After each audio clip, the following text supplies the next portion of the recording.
was I was always the first up into my mum and dad's room, kicking off the blankets, going, come on, can we get up? Can we get up? Can we? And my dad's going, just go to sleep for God's sake, go to sleep. We're not getting up. It's 4 o'clock in the morning. We're not getting up at this time. Just go. There's no point, But I kept them awake, and they wouldn't get up. I learned from their mistakes because my kids did the same, and I goes, okay, let's get up, get this over with, so we can go back to bed. If my dad had only did that, he would have been much better. But I can remember walking down the stairs, and my dad.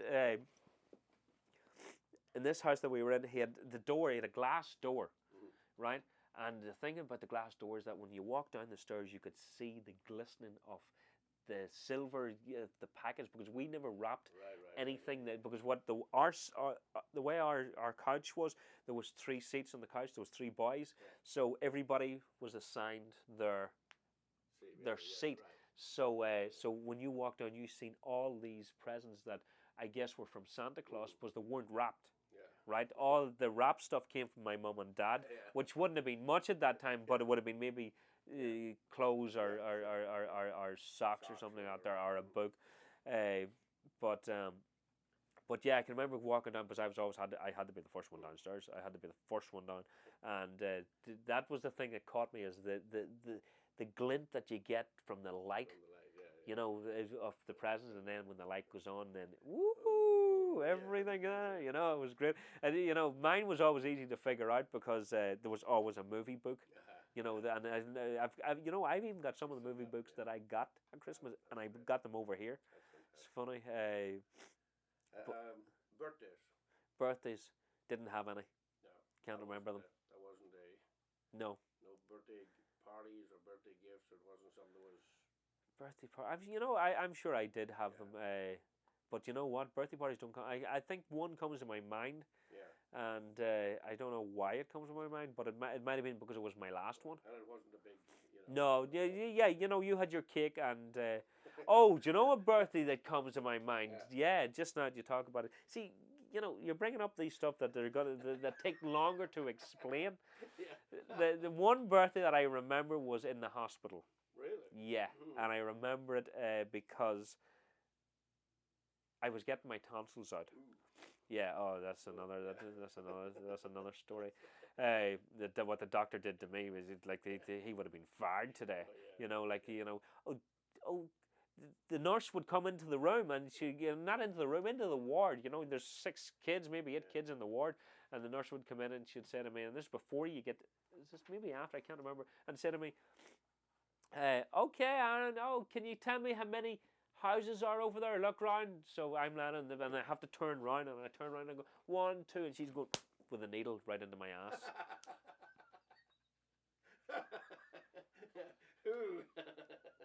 Tricky. What? Yeah. That's what it was all about. Because I kicked up a fuss when I got injections. I hate injections. Even to this day, I hate injections. I kicked the doctor so hard once that because he was going to give me the needle, and I want to get back to that birthday though. Okay. Out of the hospital. The one, oh, the birthday, right? And that's what I can remember is I got my tonsils out, and I got ice cream and everything, and I can remember the birthday present that I got, and was guns and holsters. So, and a cowboy hat. So, and it's funny enough, it made me better. Yeah. I'm thinking, was that my tonsils at the time I broke my arm? Because I broke my arm 5 times and cracked my chest. No, this had to be a birthday because, but I got the holsters, the guns and holsters, and the cowboy hat, and I used to be running around. Because it must have been pretty close to the end of the time of getting out, and I'd be running around the hospital with these guns shooting everybody. Yeah, but I can remember that birthday. Now I got to ask a question because to me you are like a city boy or a townie, really. Right. Oh yeah, I'm not a munchie. Which I would be. Yeah. No. I know the munchies. Did you go out in the country much at all, or you have much experience in the country at all, or is it pretty much mostly to the town? Country? The country, I mean the farm country. Oh, countryside? Countryside, yeah. Oh my God, no. No. No. wouldn't be caught. Oh my God. You never stepped. I dated a girl from the country and I dumped her because she lived in the country. Really? No. You never, in other words, you never stepped in cow toes. No, let's put it this way. Where I, in Dungannon, we had these 3 fields that we always played in the summertime, and they were owned by Mallons, who were the wealthiest people in Dungannon. They owned the newspaper, they owned a lot of stuff. They were wealthy people, and they owned these 3 fields, and that's as close as the country as I want it to be. Really? They had their fields with horses and trees that I climbed every tree. But as far as going into the country, no. Countryside, no. Countryside. Are you joking me? Why would I go to the countryside? What's in the countryside?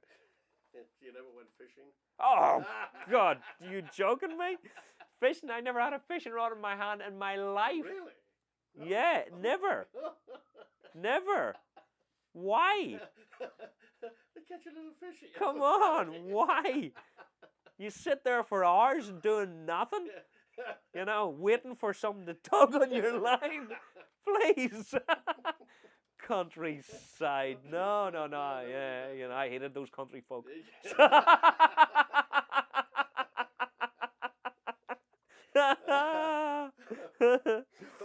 So you figured when you eat chicken, it just came out of you never seen them running around. I didn't care. All I knew when I ate chicken, it came out of Max's chip shop. So I did, right out of that lard.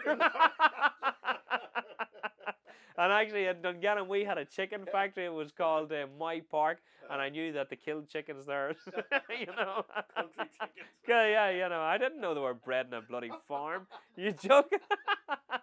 It was only years later when I became a butcher, Now, when after you left school, when you went out of high school, then you left school, or? Oh yeah, I went to Dungannon Technical College.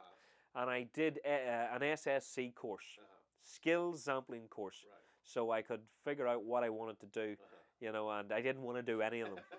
So, I didn't. I goes, one of the courses was learning to be a brickie. Oh my God!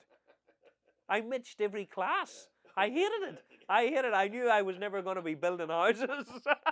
I knew I was going, and in carpentry. Couldn't join my hands. I swear to God, I was the worst carpenter ever lived. Really? I can't sand paper. I can't sand wood smooth. Yeah. I'm the worst, and I knew it. The only thing that I was actually good at was electrical work, and I almost went to be an electrician.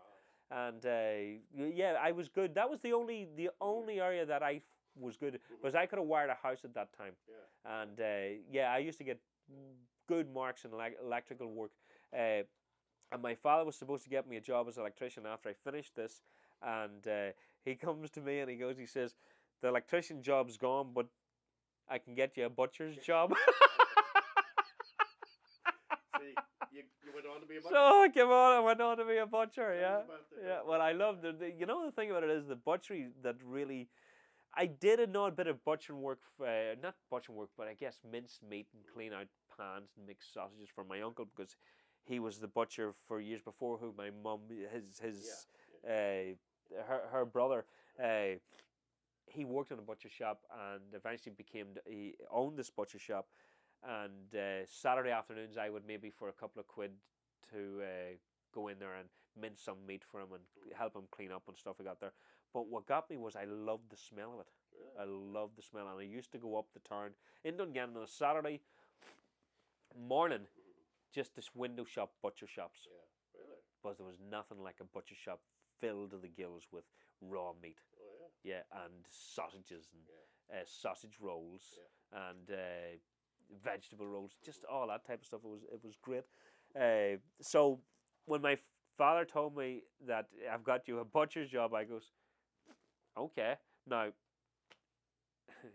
do we have time for all this? Because I'm telling you, this could go on for a while. Well, tell us a little bit about the butcher. All right, get into when you came to America. Right, right, yeah. Well, that'll go much faster, right, because because I can't remember any of it. So, but the butchering was. guy called Paddy Corrigan, and he had opened his own butchers, and he had threatened, or my father had threatened him to give me a job, otherwise he would be dead, you know. So Paddy didn't feel that he had a choice, and so he gave me a job. But anyway, my father came up with a deal with him and says, look, see, there's a government grant that you can get that pays you to pay me, and you'd be training somebody. It was this new grant, this new thing that they were throwing out to keep the people off the dole. Right. They were giving money, so they might as well give him the money to be to train me, and he pays me, right? So I did that, and I learned my butchering from him. And to be quite honest, he didn't teach me that much. He taught me a bit, but the stuff that he was teaching, you really wouldn't want to be doing. Stuff that he did, you know, he was the poorest butcher I ever met. What he did, when he couldn't get enough meat to put in the sausages, you know, because you have to have well, it's 90% fat, 10% meat, and you know, well, 80% fat, 10% meat, and 10% of spices that you would put in, right? So Paddy was such a broke butcher, he couldn't even have the 90% meat. So you know, so he would go, Aaron, go to lunch. He would go down to the abattoir and he'd come back and he'd say, Aaron, go to lunch, and I'd come back and he's got this mincemeat, rich red mincemeat sausages, and I'm going, holy God, Paddy, where did you get all this? You know, where did you get all you know, all the extra lean meat from? You know, and he goes, don't worry, I got it. You know what I learned? What he's doing? Dog meat. I'll never eat another sausage. No, well, actually, that I'm maybe it wasn't dog. It was meat that was bad for dogs. So I don't know which is worse. You know.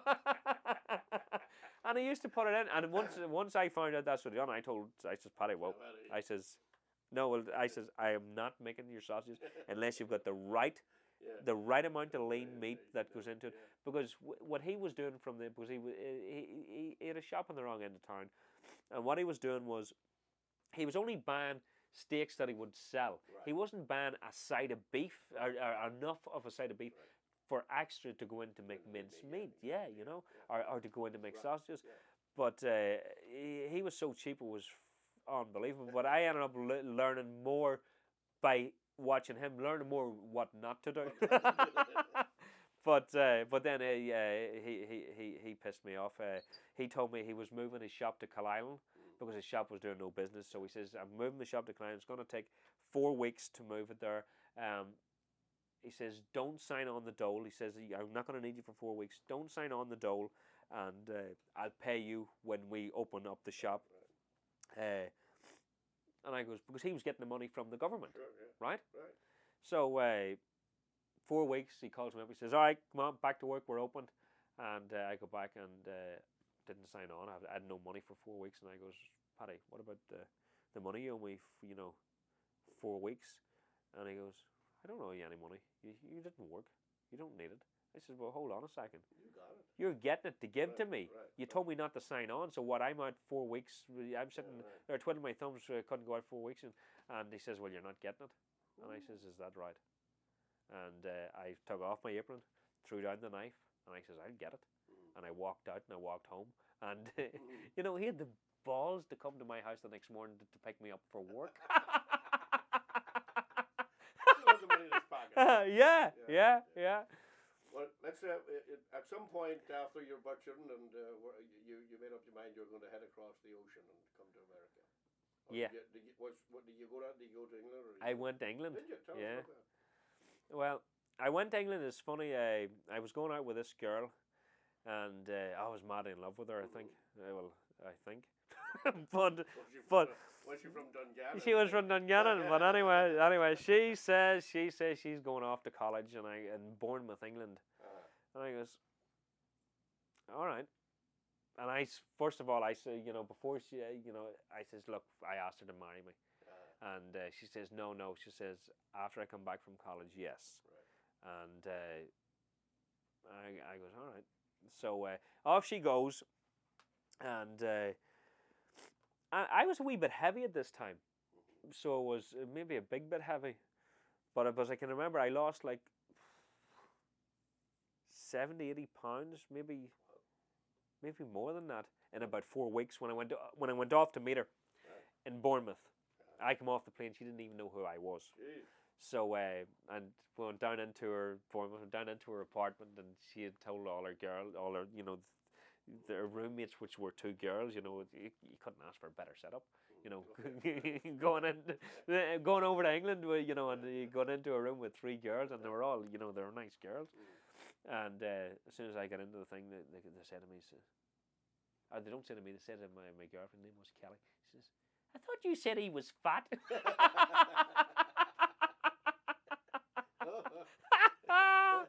But anyway, this went on. I was in Bournemouth for a while. I got myself a job in Bournemouth. She was at college, and then she was getting browned off. I think I went over in November. No, it had to be January. Went over in January, right after Christmas, and around April. No, March. March, she came to me and she says, "You know what?" She says, "I don't like the college. I'm leaving." She says, "I'm going back home." I goes, "What?"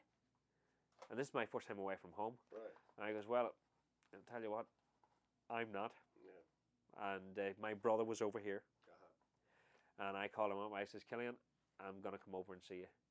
And he goes, "All right, book your ticket now to get over here." At that time, what I had to do was I had to show that I had £1,000 in the bank. I had to show that I had a job, a letter from the job that I was coming back to. Right. I had to have a letter from a priest at home in Dungannon, and I had to have a letter from the police department saying that I was legally upstanding citizen, which I got all these together. And then I headed off to London to get a visa to come over here, which I did. And my girlfriend at the time, she packed her bags and she went back to Ireland, and I packed my bags to come over here to my brother who lived in Queens, Astoria, Queens. Yeah. Oh, what a story! Coming over here, the day that I came over here, tough day. I came over here on the 18th of March, right, the day after St. Patrick's Day, right. So I was in London on the 18th of on the 17th of March, and I never liked London, but I was staying with my girlfriend, some of her friends that she knew. I can't remember how it came, but I ended up staying with them before I caught the plane. And out St. Patrick's night, it was a mess. But up the next morning, I was dying. I'm telling you, I was dying. And I was the flight that I got, Virgin Atlantic, had just started to fly to the United States, and I got $99 returned. Wow. Yeah, so I did, and I go up, and they took off from Gatwick. So I was late. I got up late, so I get on the bus, and I'm going to Gatwick, and I'm panicking like mad. I'm thinking I'm not going to make this. Right. And my girlfriend, she was like, I said goodbye to her at the bus, right. And I get to Gatwick, and I get in line, and I run up and give my ticket in, and I put in all my luggage, and I go, oh, thank God I made it. And the next minute, over the loudspeaker was flight such and such 104 to New York has been delayed. I go, what? It's been delayed, and I'm in the clothes that I was in last night because I woke up in them, and off I went, and my suitcase is now gone onto the plane, and I'm dying, like I'm high. Just didn't feel too good. Let's put it that way. So just sit down and hang out for about, waiting for notice. 5 hours went by. Yeah, 4 hours, maybe 4 or 5 hours went by. Called again onto the plane. So we sat in the plane. We sat in the plane for another 5 hours. Oh, jeez. Oh my God. And then they took us off. And then they put us back on. We were 11 hours delayed. And I'm coming over in the plane. I'll never forget it. I'd just seen the movie Who Framed Roger Rabbit was come out that year, and I was coming over and I goes, oh great, the only good thing about the plane ride is going to be I'm going to get to see a movie. And I goes, as long as it's not Who Framed Roger Rabbit. Of course it was Who Framed Roger Rabbit. And I go, oh, I can't believe this. So I'm sitting beside two American, husband and wife, and sort of chatting a bit and watching a bit of the movie, but next minute the movie goes blank, the lights in the plane go off, the plane nosedives straight down. The two people beside me, they start grabbing each other and they start going, oh my God, and start to pray. And I'm going, oh my God, I can't believe this. 11 hours delayed. Who framed Roger Rabbit, and I'm going to die? And I swear to God. Oh And the plane's going down, and then all of a sudden, boom, lights come back on, the plane comes back up, and the captain comes on and he says, sorry about that. Slipped on the brake. Then I landed in Newark Airport. Then 11 hours later, my brother was waiting for me with his friend Mark Ross, who were taking me to Queens, but they took me a cool way. They took me when we were coming over, I guess from Newark we came over. We did not the tunnel, it was a lower bridge. What do you call No, it was the Holland Tunnel. It was a tunnel. Or was it a tunnel? Yeah. But anyway, they took me for a tour around the village. Mm-hmm. Oh. Okay. When we didn't stop anywhere, just to see the buzz, and then brought us home, and that's when I can remember to Astoria, 34th Street, in Astoria, Queens, and that's when I remember coming here. How did you get up in Connecticut? How did I get to Connecticut? It just took 95 and came up. Well, how I got to Connecticut was pretty easy. Yeah. We wanted to move. Liz says, "What about Long Island?" I goes, "No way are we going to Long Island." Says, "What? I'm not going to be sitting in traffic for hours every day." And then Long Island, forget about it. It's just insane. So I said no. She says, "What about Jersey?" Honestly, I don't like Jersey. I don't like the look of it. I don't like when you're going across that bridge, that all the steel work. And I goes, no, I don't like New Jersey. And where was the other place? I think that was it. And then Liz said to me, says, "What about Connecticut?" I goes, "What are you mad? That's flipping. That's hours away. Like I didn't no idea Connecticut was just up the road." Mm-hmm.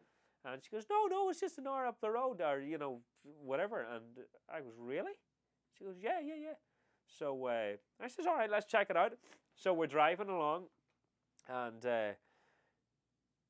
I says, all I'm driving is an hour. I wasn't even driving; she was driving. I says, we're driving up, and I look at my watch, and I go, 1 hour, pull over, exit 16. Norwalk. Okay. Realtor's office right in the corner. Let's go in there.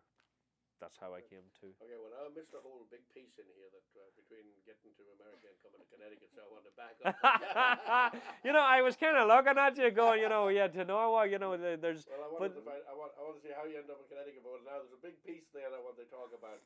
How you met Liz, and Liz, of course, is your wife. Right. Let's talk. Let's chat about how you guys met. How we met. We met in a bar. It's funny, I was working as a doorman in Manhattan. It was Halloween night. The rain was actually, it was a Tuesday night. I was off. I wasn't working this night. And I had planned, everybody had told me to go into the city to see this, the Halloween parade, which I had no idea it was a gay parade. No idea. Right. Yeah. So, I'm going to a Halloween parade. What? Okay. So, I dressed up. I'll never forget it. I dressed up at a pair of black jeans. I had a denim jacket, and I had a black like Columbo coat, which I guess is a raincoat, Mm-hmm. and I had a Humphrey Bogart hat, Mm-hmm. black one, Yeah. and I'm walking up to the subway in Steinway Street, and the rain starts to, it just starts to come down, and I go, oh, let me just, I look up and there's the old thatch bar on I think it's 28th Street in Astoria, Queens, and I goes, oh yeah, I've heard about this place, so in I go. So I walk in, I sit at the bar, and I goes, give us an Amstel Light. The girl behind the bar goes, oh, you're from Tyrone? I am. How do you know that? She goes, oh, I can tell by your accent. I go, what? She says, no, I can tell. I can tell almost anybody's accents where they're from. Really? So she gives me the beer, and we start talking, and there's a pool table. So I start playing pool, and I was a pretty good snooker player at home. And I got on this pool table, and they had a pool team that were all there practicing, which I didn't know at the time, but everybody was playing pool. So I got on the pool table. She actually finished work, and I says, can I buy you a beer? And she goes, sure.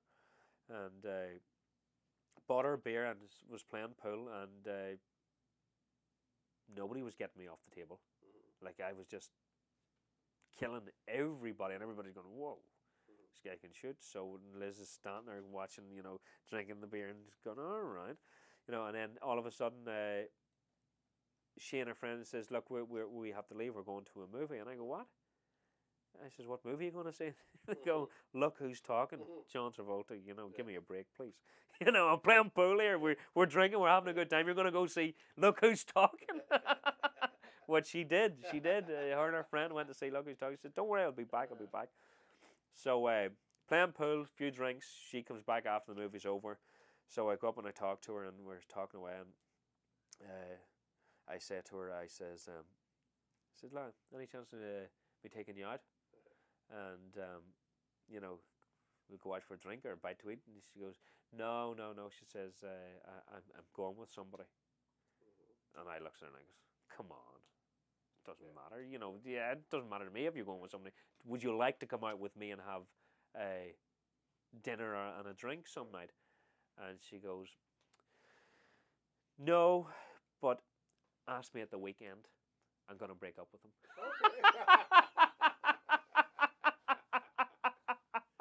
And I goes, you know what? I says, I'll be back in this day next week, because I probably won't be around at the weekend. I'll be there this day next week, and we'll take it from there. So I went in very next Tuesday at about 6:30, 6:45. I think she finished at 7.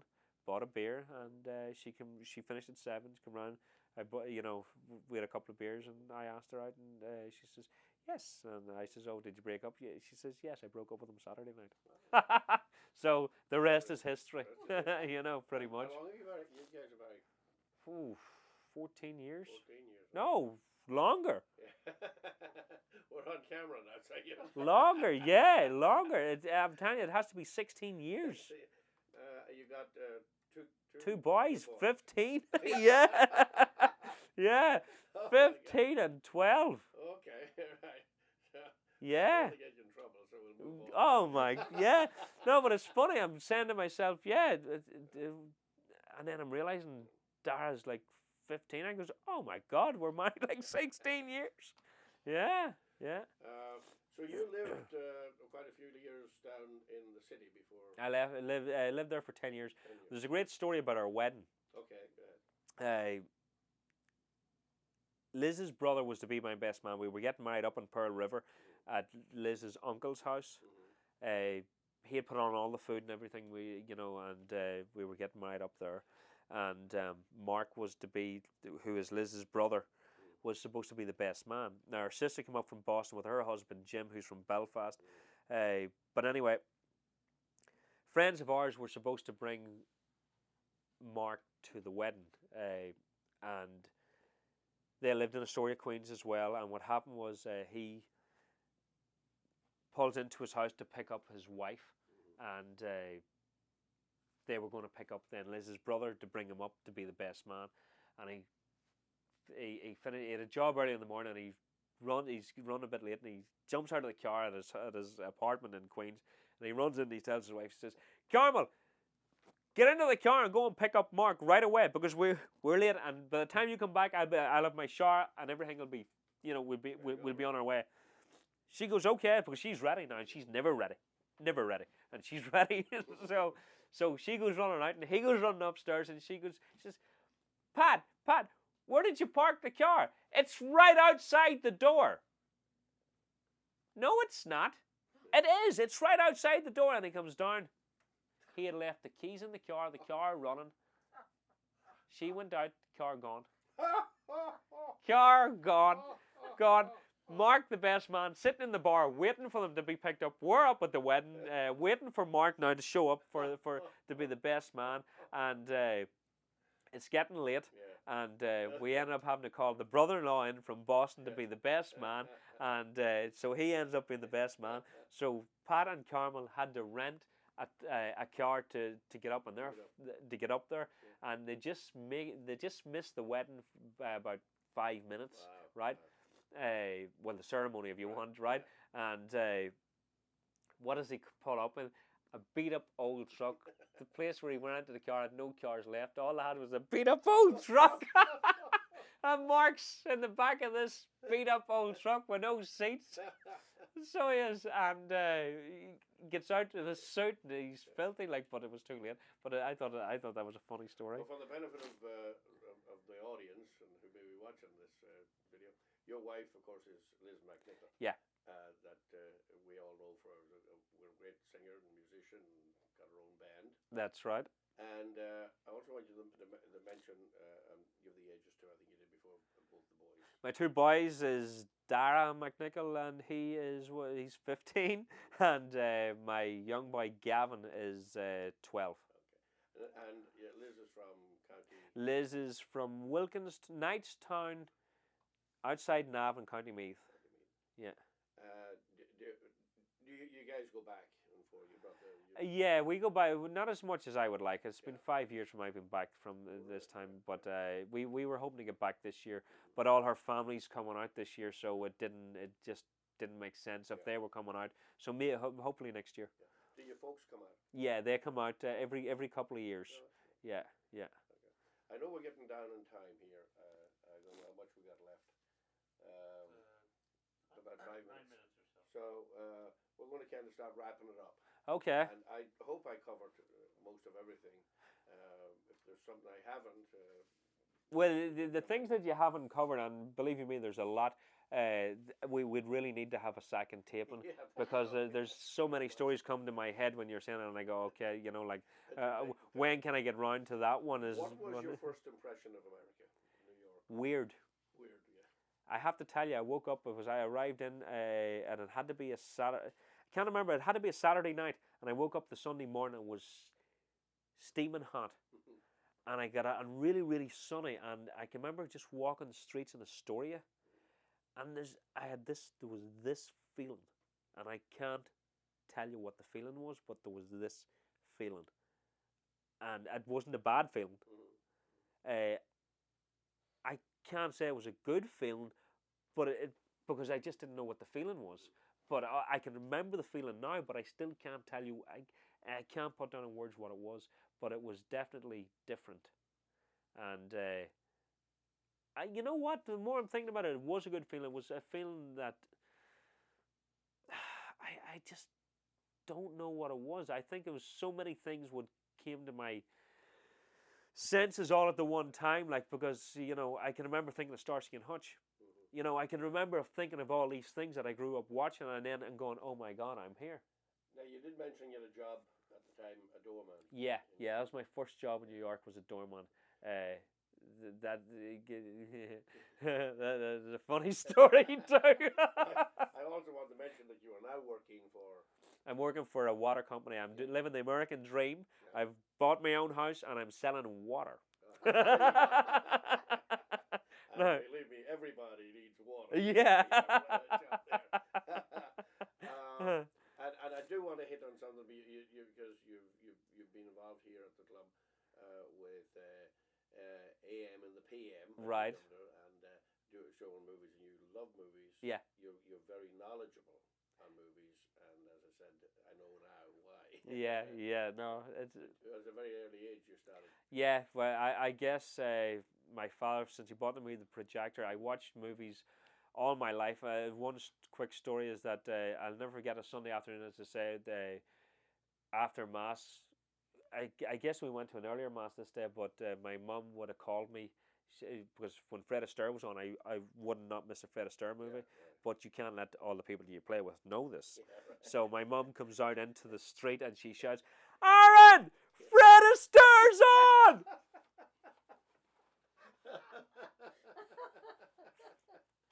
But of course, I dropped what I was doing and I went to see Fred Astaire. But I used to go to the movie theater. There was a movie theater in Dungannon, which was one of the just incredible memories in the movie theater that I had.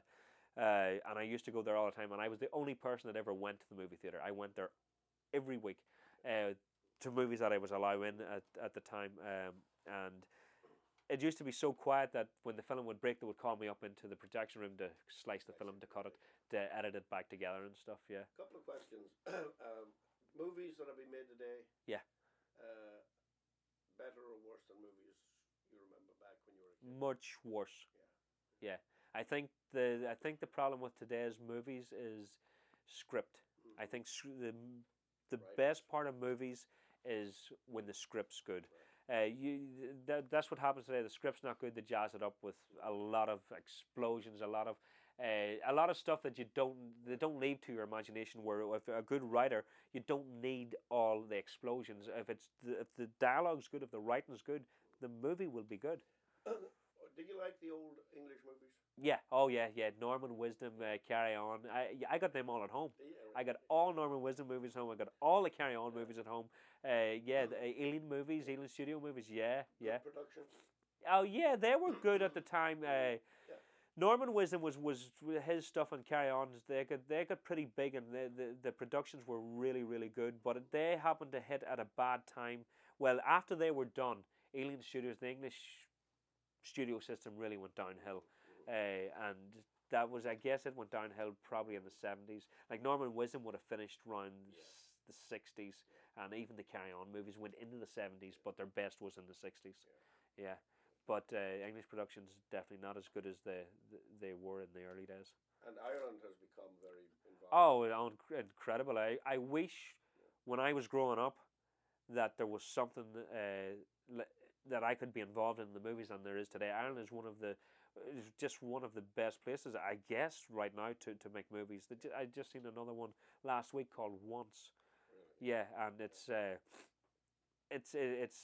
made in Ireland, and it's definitely a raw movie, but it's good, and Ireland has come a long way. But Liam Neeson, Neil Jordan, Jim Sheridan, all these people have made big contributions to Irish movies, Irish film. Yeah. Well, you've also become very much part of the Gaelic American Club, the Clan Gale group. Oh yeah, I am. Well, yeah, no, and that's all thanks to Peggy O'Leary. Yeah, yeah. The first play that I was in, I had such a hard time because I didn't know if I could get over my stage fright, and I guess I didn't. Because I kind of screwed it up one or two nights, but again, as we all know, the audience don't have the script.